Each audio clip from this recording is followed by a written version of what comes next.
So you're on a surgical watch because they think they may need to put something in your arteries. And they have two solutions: bypasses and stents. A stent is sort of like a sock that you put inside of a vessel that holds it open so it doesn't tighten.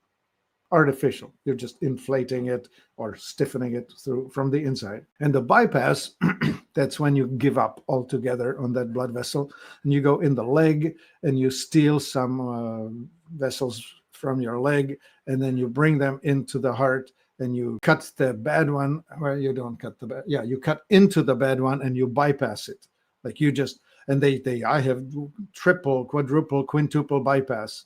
That means that what they're doing is they're seeing that there is not enough blood supply in certain areas of your heart, and they're routing blood from a bigger vessel through some smaller vessels into there so that the blood supply is renewed because your existing blood supply is failing. Right. And well, we know the silliness is the problem. It's not dealing with the cause. Right.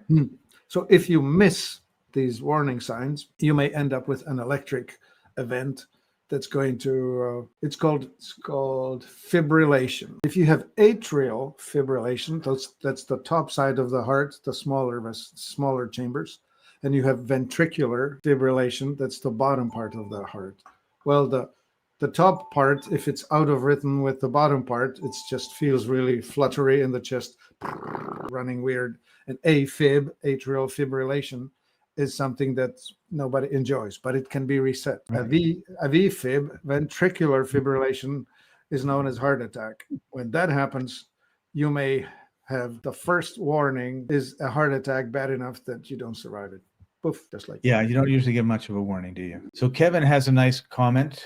Thank you, Kevin. I really like NO, nitric oxide, for some 50 years, despite the sometimes negative news over the years. Right, indeed. Yep, it's important. And when you take supplements that improve your nitric oxide availability, you do well. Should I talk about what that is? Yeah, let's jump into that just for a minute. 2 amino acids, citrulline and arginine.